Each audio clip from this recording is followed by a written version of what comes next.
Convention Center meeting. Please tell me. It is raining. Chinese. So Yeah. We sent them over there and get them right back. They roast them for us. You know, I say that. You when I got have no radio. I throw the packages in there. So do he and Jeff both show up or does one of them choose? An issue like this. I could see Brazil, China. Good evening, everyone. They come from a really nice. We have a representative from the Ministerial Alliance, Father Joel, to lead us in a prayer. Let's pray.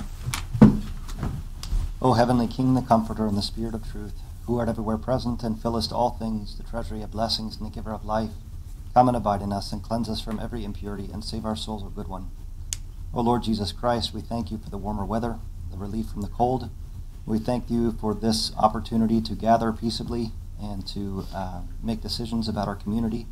We thank you for this community. We ask your blessing on these volunteers who have put themselves forward with good intentions to help guide and direct our laws and our community. We ask your blessing upon them. As you've said, without me you can do nothing. Help us to remember this as we make our decisions, and ask your blessing on everything tonight. For you are good and the lover of mankind, together with your Father who is without beginning, and your all holy, good, and life-giving Spirit. Amen. Amen. Thank you. Tiffany, would you like to open the meeting with a pledge? I pledge allegiance to the flag of the United States of America and to the republic for which it stands, one nation, under God, indivisible, with liberty and justice for all. First item on the agenda is an ordinance inserting a new division into our Chapter 42 code, followed by a public hearing. James? Thank you. So as you can see on the screen here, we're looking at macro cells and micro cells. Cells, or cell sites, also called base stations, are relay information to and from a transmitting unit such as a mobile phone. And so cells come in two major forms, macro cell and micro cells. But there's also a term called small cell, which also includes picocells and femtocells. But when we're talking about small wireless facilities, we're mostly talking about microcells. Macro cells come in the form of they come in the form of a tower, and they have they're high powered, and they have a range of about 5 to 18 miles. Microcells are low powered, and they have a coverage area of about 1/10 of a mile to 1.2 miles. So the demand for bandwidth is increasing exponentially, and while carriers have found that macro cells are good for wide area coverage for voice services, they're not efficient for data services. Microcells are better for data coverage because they are closer to the user and there's less signal interference. In addition, towers are normally only permitted in certain non-residential districts, which makes finding ideal sites for coverage difficult. Small cells provide a solution to this by being able to be deployed around an urban area on existing structures such as utility poles and light poles. In order to facilitate their deployment, state and federal governments have enacted laws that will prevent localities from making it too difficult, timely, or costly to deploy such technology. At the same time, local governments have been tasked with preventing that same technology from affecting neighborhood character and property values. And in order to protect neighborhood character and property values, we are requesting that you insert Division 22. So there were some state laws that created a circumstance where we needed to insert Division 22. One of those is SB 650, and one of those is HB 1991. SB 650 modified the Wireless Act, and the Wireless Act's purpose is to encourage and streamline the deployment of broadcast and broadband facilities and to help ensure that robust wireless communication services are available throughout Missouri. The bill tries to accomplish this by streamlining regulations to access right-of-way and city poles, capping costs and fees, and ensuring a speedy approval. HB 1991 would preempt certain zoning authority over small cell deployment after its effective date. In August of last year, actually, 2018, Rolla zoned about 58% of the right-of-way as R1. And one of the reasons we did that is to get in before the bill's effective date. In addition, HB 1991 required that shortly after its enactment that an ordinance was adopted that makes available to wireless providers the rate, fees, and other terms that comply with the new law. Division 22 satisfies this requirement. This is also one other, so part of this text, the purpose of this text amendment is to encourage either it to be disguised or actually have these small wireless facilities, these antennas, be very small. So Division 22 will regulate the placement, construction, and modification of such facilities, and the purpose is to preserve the character, aesthetics, and property values of the city, and it strives to achieve these goals by regulating the location, height, and appearance of these facilities and ensure adequate camouflaging, fencing, and landscaping is provided. So a big portion of the ordinance is the general requirements, and I'll just go over a couple of the general requirements real quick. Security, they have to, there has to be a fence and proper security precautions to make sure nobody can break into the facilities.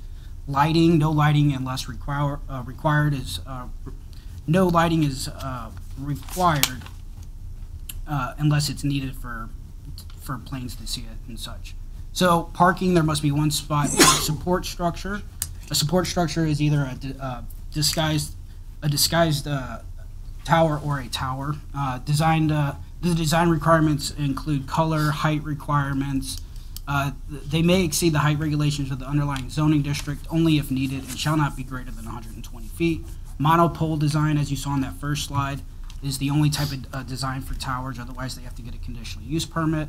Walls and landscaping are required for towers, and there's a historical structure provision. So any co-locations on historical structures are to have a 30-day hearing period, a time in which at least one public hearing shall be had on the matter. In between the last Planning and Zoning Commission meeting, and I did mention this to them, and now we did add in a small phrase at the end of the provision that talks about historical structures, just to include historical structures and not just historical districts. So this is the last slide, and it just kind of shows the level of review, how this Division 22 works. So if it meets all the general requirements and it can be defined as a permitted use or administrative approval, it will go through either the administrative approval process or go through the permitted use process.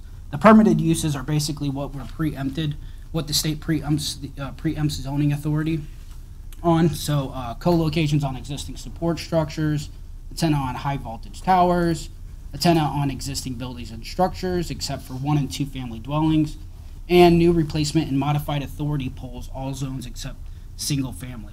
And that's really where us zoning the right of way is really going to come into play, is on this one, because all the other ones are for all zones.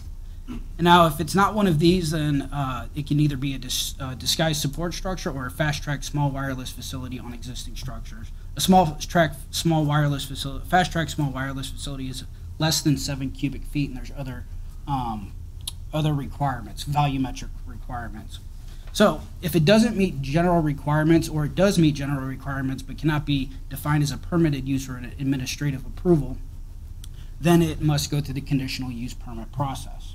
James, just make sure I understand. So this is not really an either-or choice, permitted or administrative. It's really permitted first, and if it doesn't pass there, then it goes to administrative. Well, the first thing is you have to meet all the general requirements to even be considered a permitted use or administrative. Right. I'm trying to understand the split between permitted and administrative. So if you meet general requirements, then it depends on what the project proposal is.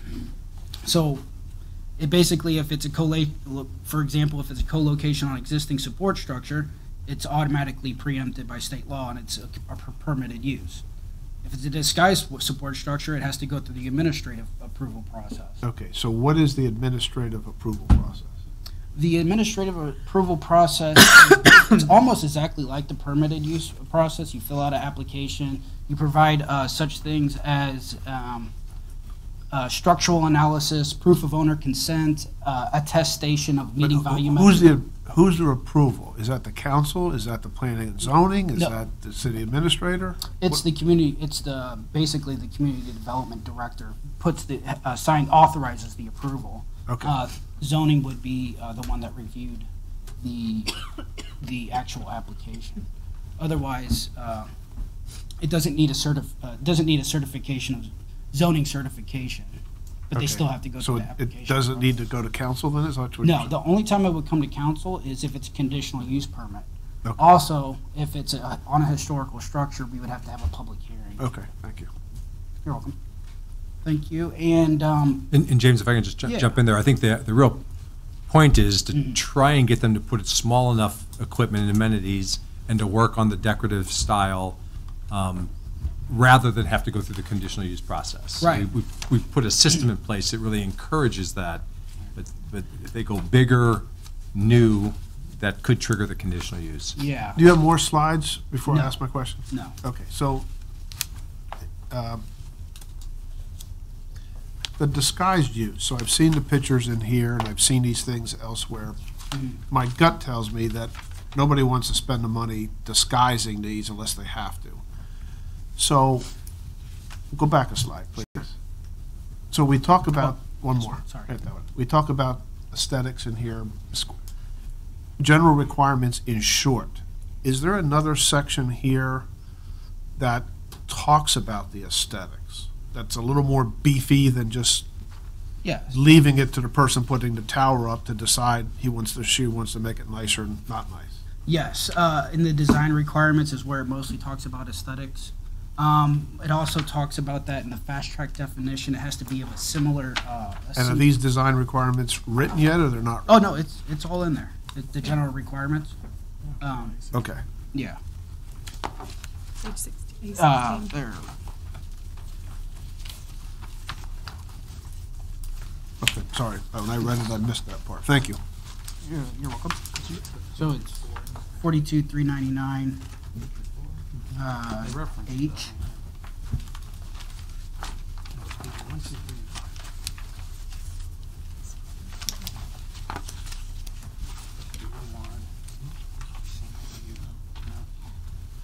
No, I did read this. I guess my question still stands. This says the color has to match the background, or something like that, but, you know, you're showing pictures here of things that are a little more aesthetic than just this. Yeah, I guess if I could just go up to here, this is more of the typical what we're going to see, I would think. Something like this. So as you can see, that this is the same color as this almost. So it needs to one of the requirements is, and I don't know the specific language, I could look it up, but has to be of a similar to the structure you're attaching it to, or the aesthetics of the natural environment. Okay. So that's basically as far as it goes, besides the design requirements. And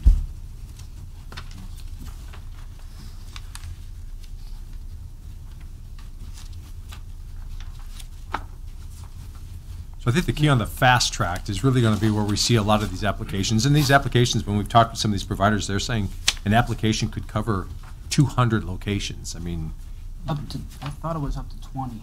but Yeah. they could have batches of them. Right, They think batches. there could be that kind of interference. But that limits it to about a half-size refrigerator. That's kind of the key point, right? Is that Much under? less than a refrigerator, yeah. Right. Yeah. 7 cubic feet. 7 cubic feet. Even the co-locations have to be less than 7 cubic feet. So, that's the main thing is, if you want to go bigger than this small wireless facility, Palm trees all over. you're going to need to get a conditional use permit. I think that is the major reason. James, Mhm. this term co-locations, is that a specific term or is that a typo? No, it means attaching when there's already an antenna attached. Actually, there's many different definitions throughout state law, Okay. the federal government. But actually, it's whenever there's already an antenna there and you attach another antenna. Okay, so it's a defined word. Yeah. Okay, thank you. Oh. I think I have it somewhere. Google it. Anyway. All right. Any more questions? Or? James, I got a quick question. Sure. In the analysis on 1A2, you referenced figure 4, for example. I don't have that figure 4, so I didn't know if maybe it's one of the pictures that is listed as a different figure. Maybe this one that's not titled might be what he's talking about. Yeah, actually, I pulled that one out. It's just another, it was another image, a colored image of another site, another big structure, and I thought we had enough in there, and rather than the cost of color copy, I removed it, so. Okay, I think It I know. looks a lot like 3 and. I know what a monopole is, I just didn't know if there was something I was missing that or other Yeah. people. It's just it was another example of a disguised pole.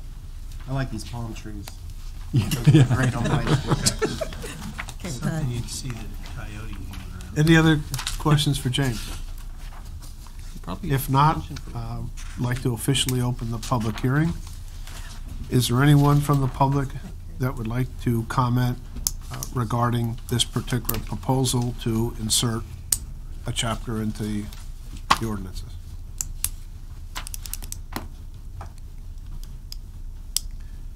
If not, we'll close the public hearing. Any other council questions? First reading, please.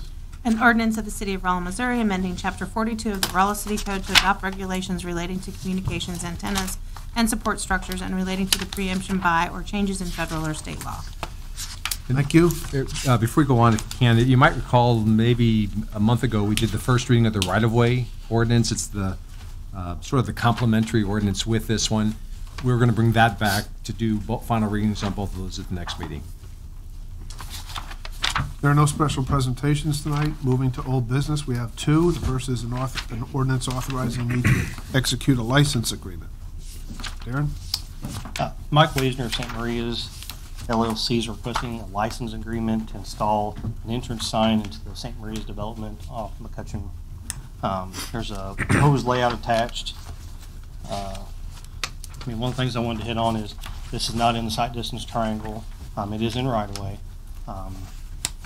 And once this agreement would be executed, once they form the homeowners association, it would be transferred to them. So there would be somebody to take care of this sign, forever. So, any questions? I want to ask, we didn't change the amendment, the item we had in there about our ability to remove their right to use if we have an issue. Is that correct? We have something where we can. 30 days, right? Yeah, the Yes. 30-day notice provision. Unless it's for some emergency, then we can act quicker. But Thank you. Any other questions? There was a comment I had heard from a couple council members, and they were sort of asking just for a distinction between this and what the sign ordinance really enacted. And you remember on the sign ordinance, that was really targeted towards temporary commercial signage, not necessarily permanent signage and monuments, that kind of thing. But one of the suggestions was if we want to add language to this that makes it very clear that this is non-commercial, and otherwise they couldn't put an advertisement up for lease and those kinds of things. This is a monument sign to designate that subdivision. So we control that ultimately, but if that's a concern, we could add language to say that this is non-commercial signage. It's a subdivision. So does that mean because this is permanent and if there's an opening for leases or lots, that would be a temporary sign? Is that Correct. Okay, thank you. Yeah. And also, I didn't know if based on the discussion, if there needed to be a clause suggesting that any modification needed council approval to the Exhibit A, as, remember the exhibit that showed what it is? Because there was an exhibit attached that seemed to show what the sign is purported to be, and I didn't know if you wanted to add anything about modifications. What you see is what you get. Right, modifications would require pre-approval or council, kind of. Yeah, that would be certainly appropriate. So under like 1A, just a clarification of that provision? Or even under 5, either way, any modifications, yeah, 1A would be fine. Any modifications require. So do we need motions to amend both of those? That was just Yeah. a suggestion to address the things that you were expressed concerns about without trying to regulate content in advance. Mm-hmm. Okay, so let's ask council if they're interested in that. Can you say that succinctly? Based on the discussion, I didn't know if there was a desire to add a clause that would require any future modifications to the signage as shown on Exhibit A would require either council approval or written consent of the city or something to that effect. I don't know if anybody's interested in that, but I just wanted to throw that out there. Council's pleasure? If that was a I think our concern. 30-day rule covers that pretty well. I don't think anybody would have an issue with that. Do you see a? Well, Yeah. the only thing, and I think someone over here raised it, there's a serious amount of money in this sign. Mhm. So do we really want to go down a path and say, pull the license with 30 days' notice? I would think that we would certainly need to have something like that in effect. I can't see us ever doing that, but certainly if someone were to go, I don't expect Mr. Wozner to step outside of his lanes, but some people may, and we want to have Yeah, something. I'm not suggesting we take it out. Oh. I'm not at all. I think it should be in there. But I think the suggestion from council is, do we want to put a clause in there that the next person doesn't make a butt ugly sign out of it or something like that? Your choice. Are we approving the original sign, by the way? Well, but for the mayor's example, the license doesn't run with the land. It's not an easement, so I guess you could say the next person wouldn't necessarily have the license. It doesn't run with the land, it's not recorded. Yeah, it'd have to come back to the council at that point anyway. So Carolyn, the suggestion, because on Exhibit A, there is a layout of that sign, and you're saying if that should vary or they need to adjust that it would come back and get approval Well, I at that mean, time. it's just an additional consideration for what I understood the Yeah. suggestions or concerns being raised about modifying the sign. But this is what you guys are approving as Exhibit A, and that seems to be the only sign that can be made. And you do have a clause that allows for the termination of the use of that right-of-way to place the sign there if the city were ever concerned about it. But I was just throwing that out there if there was any concern about content or something, that you would require pre-approval of any modifications to Exhibit A. It was just an idea to address those concerns, a way to address those concerns. Although I doubt that the issue would ever come up and it doesn't run with the land, but it was just a suggestion if there were still, those concerns still existed. Question or on this subject? It's on this subject, yes. No, but I mean on this specific subset. I want to get these two off the table before we, so Depends on how far you're gonna go with it before we get it off the table. I guess my question is, does council want to put in that kind of clause? Just a simple yes or no? No. Okay. The second one was, It was just in that same section 1A, construct and maintain a non-commercial entrance sign with landscaping. Again, not essential. We control ultimately what's on there, but it makes it very clear that this is not intended to be a commercial sign for promotions of things going on within that area or. right, so under the something St. like that. Marie, since there's a space under there, what we're saying is we prefer not come one, come For all. lease or something, Right. and that wouldn't, you wouldn't want that even. Right. This is really a monument marker for that subdivision. It's not intended to be a commercial sign, and I think that's the distinction between what the sign code review was temporary commercial, but not essential to be on there. You're seeing what you're going to get in. It's your call, yes or no? I like that I agree with suggestion. that. Motion? So moved. What- I move that we amend the current ordinance to reflect what Mr. Butts A suggested. non-commercial Okay. entrance sign in section 1A. The motion, second. and there's a second, all in favor, say aye. Aye. All opposed? Right. Let the record show one. You have a question? I'm still concerned about where we're going with this. Read the first statement, what it says in our rules. All this time we spent will not be on city property. That's what it says. Okay. And I think you're opening up a bag of worms here, Mayor, by allowing this to happen. If he wants that sign, let him put it on his property, but not on city property. We spent all that time on that ordinance, and we still haven't got it straight because we're gonna have a lot of people that are gonna come back on us on different things. This is different than that, though, right? Commercial, I mean, Yeah, I mean, totally the- different ballgame. Yeah, the issue that the chamber and the businesses came to us was commercial temporary signs, really. We got into other kinds, but it was really temporary. And this sign under the old ordinance would have been exempted as a monument identification sign. And we have things like this in other places. They're all through town. Yeah. Not, there are some, clearly. There weren't as many as we thought there were. As we went out there and we found that some of them were right off of right-of-way, some are right on the edges.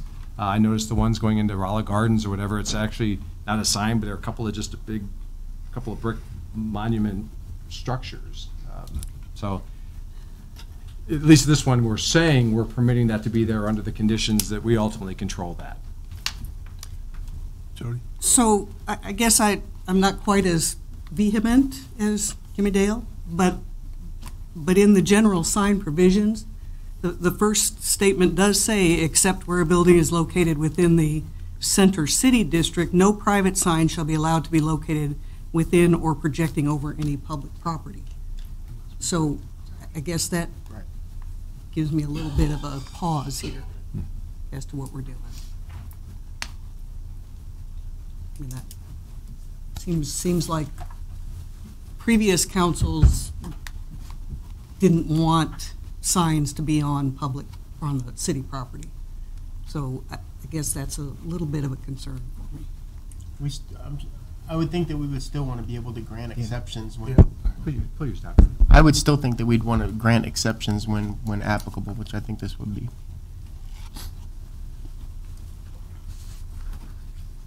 We'll go out here and put a sign up on state right-of-way, and they won't even notify you. They'll take it and throw it in the trash. That's exactly what happens. I've seen it do it. Unless they grant an exception, probably. Beg your pardon? Unless they grant an exception. No, they don't grant any exceptions.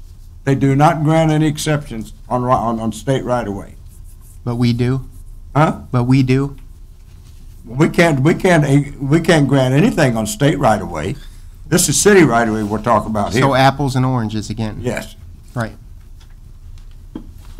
Any other questions? If not, can we have the final reading? An ordinance authorizing the mayor of the city of Rolla, Missouri to execute on behalf of the city of Rolla, Missouri a certain agreement between the city of Rolla, Missouri and St. Maria's LLC as amended. Is there a motion to approve? So moved. Second. Motion made in second. All those in favor, raise their hand. Okay, all opposed, same sign. Mayor, don't we need a roll call? I'm sorry? It's an ordinance, don't we need a roll call? Roll call? You have to have a roll call vote. Okay. Good point. Roll call vote. Just checking. Hines, Yes. Roder, Yes. Young, Yes. Williams, No. Jones, Yes. Murphy, Yes. Schott, Yes. Crow, Yes. Muse, No. Eberly, No. Henry, Yes. 8 ayes and 3 nays. Ordinance is approved. The next ordinance is an ordinance authorizing me to execute a sewer use agreement. So attached to the sewer use agreement for Hartman USA, it's the egg carton manufacturer. It's very similar to the agreement we had last year. That agreement had an option for a mutual renewal for another year. We're asking council to renew this for another year. It's essentially the same agreement, other than the price was inflated a little bit to reflect the change in the sewer rates.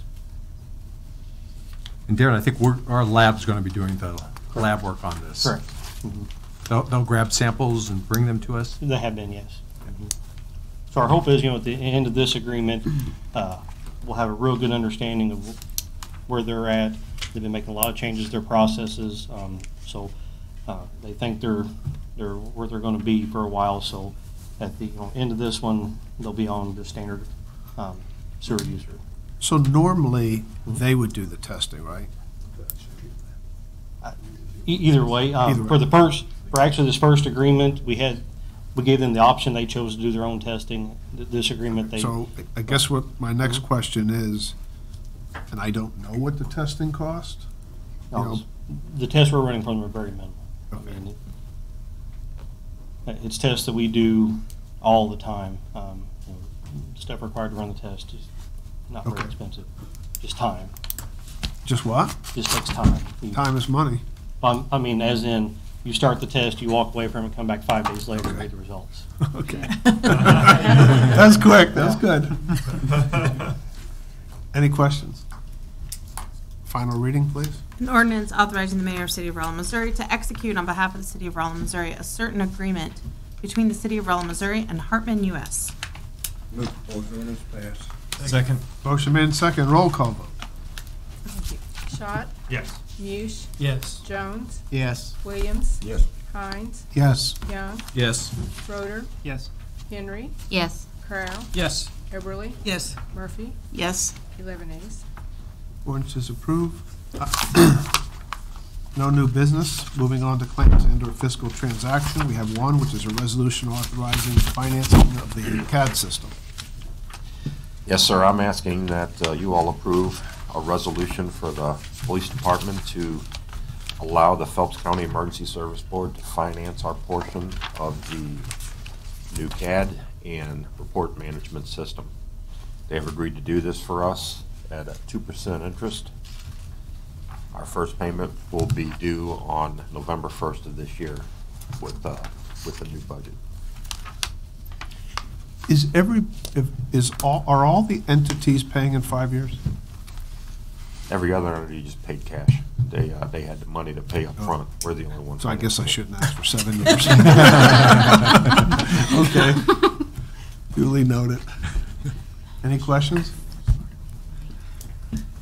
If not, read the resolution. A resolution authorizing the mayor of the city of Rolla, Missouri to execute on behalf of the city of Rolla, Missouri an agreement for purchase and financing of Zerker software with the Phelps County Emergency Services Board. Move the resolution passed. Second.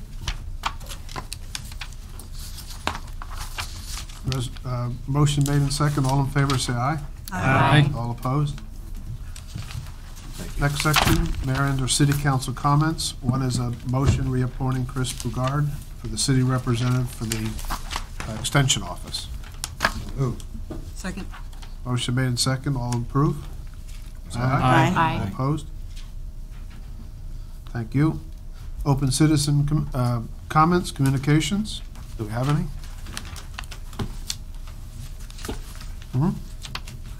Comments for the good of the order? I have at least one. Speaking of the University Extension Council, they have an election. There are 6, I would guess they're considered at-large, that serve on that particular board.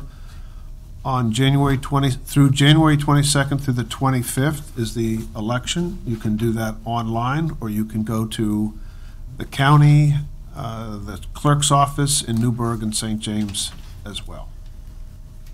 So please consider that. Those people are given time and effort. Jimmy Dale, comment? Yes, sir. I would just like to say that we all ought to applaud our banks for what they're doing with this government shutdown. They're helping anybody that's involved in that. They're not receiving paychecks and stuff. Our banks are doing a great job, and I want to give them a hand for doing so. Say thank you. Duly noted. What entities in town are being impacted? USGS. Forest Service. USDA. So there's quite a number then of people. Okay, thank you. Any other comments for the good of the order? I have one. Yes. With the weather we've had, I did notice some of our crossing guards were out there just face to face with that rain and the weather we had today. And then I also saw RMU out there working hard to keep us with this weather, with everybody in good working order. And I just wanted to say thanks to everybody across the board, not just those entities, but everybody that had to deal with those storms and kept us in our heat and kept us in our food and our travels. Thank you. Any other comments? Mayor, I have Yes. one. In planning and zoning, there was a gentleman who came to the commission and had a question regarding notification in zoning situations, and I'd asked for follow-up from our community development. And so I was just curious if anything's come of that, or we've made any movement to, and basically the issue Matthew, is, for the benefit of the rest of us, can you tell us what Yeah, the situation was? basically this gentleman, he built a house, and there was a house being built across the street. Ameren UE came in to do the gas line to the house across the street. They tore up his yard. Some of that was in the right-of-way where they had a right to be. They did trespass on his property. But the issue really was more of one of just notice. The gentleman didn't receive any notice that Ameren knew he would be there. There's no requirement under our ordinances that they provide notice in that situation. And so my question was, well, is there a way that we can require that those entities that have easements such as that they provide some sort of notice to the adjacent landowners before they do any substantial improvements or connections, things of that nature? Yeah, if I know what it is, it's I own the adjacent lot and nobody talked to me about it either, That's correct. so. Matt, just so you know, we did reach out to the attorney, and he sent me an email that I need to forward on to everybody. His concern is adding some kind of a condition on what these folks have as a right to gain that property. In other Say words, that again? his concern is trying to add a requirement that the law doesn't prescribe. In other words, they've got easements, they've got a right to that. So if you require a notification and they don't, there's no context or any enforcement that can come as a result of that. There's nothing in a city ordinance that would supersede their legal right to be in a right-of-way that's granted through an easement or a right-of-way conveyance.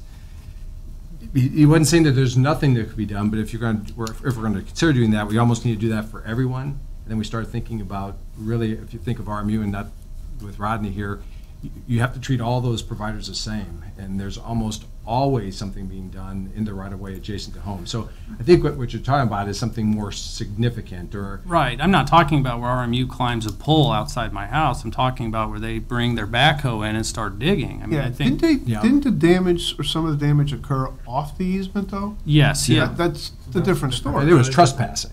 So, I mean, it really, and really, the police could have been called for that nip. So there's no excuse for what Ameren did there. But what he did wasn't proper, wouldn't have been proper for us to provide notification for something that they didn't have a legal right to do. So the idea is reasonable if there was a way that we could describe what would be a significant impact. But I'll forward on his email that was just sort of expressing the concern of getting into the idea of a notification process on a prescribed right. Maybe you ought to ask them what customer service is. Well, and the property owner, of course, reached out to Ameren. Ameren didn't even know that they were doing it. He tried to reach out to their subcontractors that weren't even talking. So it was a mess. It was a poor handling of it. It's the exception what we typically see in right-of-way, and no one's trying to excuse that, but it's difficult to get into a way that's going to somehow qualify that, or just, because again, this wouldn't have been permitted under any notification, under any process would we have wanted them to be able to do what they did there. So I'll forward on the email, and then we can take it up if there's some other way. He struggled with finding a good way that the city could legally require a notification process that would have some teeth to it, or some reaction if they failed to do that. We can suggest that. We can say, you should do that.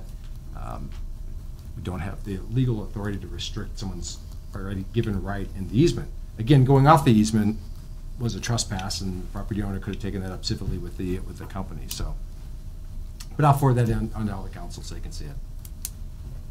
Well, you would think that they would have courtesy enough if they damage the other person's property to say, yeah, we'll take care of it. We'll take care of that damage. I think they are. Yeah. My impression is they're taking care of it, but. Well, okay, that's fine, you know. Right away, we don't really have much say on it. Yeah, I think it was a newly planted lawn. Right. So. Yeah. That got all tore up. Yeah, that is correct. Yeah. I guess I'm struggling with the idea that there's nothing we can do, or, I mean, it seems like it's limited. I mean, we require permits, we require all these things all the time on property rights. If I want to build a new deck, I have to get a permit before I do that. You know, I would think if somebody wants to dig a hole in their land, that we could somehow require some sort of notification as part of that process. Again, we're not talking about someone just walking on their easement to check a power line. We're talking about, you know, a heavy equipment moving onto property and disrupting an individual's peace and quiet. And I think that what happened in this situation probably happens a lot more than we realize, and just nobody ever says anything. And so I would like to see us move forward, and I'd be happy to read this email and see what the lawyer has to say. But it doesn't sound like he's saying we can't do it, just that it may be a challenge. Yeah, he had some reservations over it, but he was more concerned even with what is the enforcement mechanism for not doing it? There's no way of saying, well, you no longer have a right to the easement or a right to be doing the work, and easements are in the right of way. So, so the city can take that on as a notification requirement, because we will now be getting applications for doing this kind of work, unless it's an emergency. But that puts a burden on us if we miss something or something doesn't happen. So anyway, I'll forward it and we can take it up from there. So Does in it that is the case, does exception. Ameren come in, or does somebody come in to get a permit? No. No, okay, so it's not. They that will we under can- this whole new, because we don't have a right-of-way management ordinance. The new ordinance will trigger all of that. So when they're there at City Hall getting their permit, can they be given a piece of paper that says notify the property owners or something like that? We can give that to them as a recommendation. The question is, can we give it to them as a compulsion under their right, or the condition of the right to be in the right-of-way?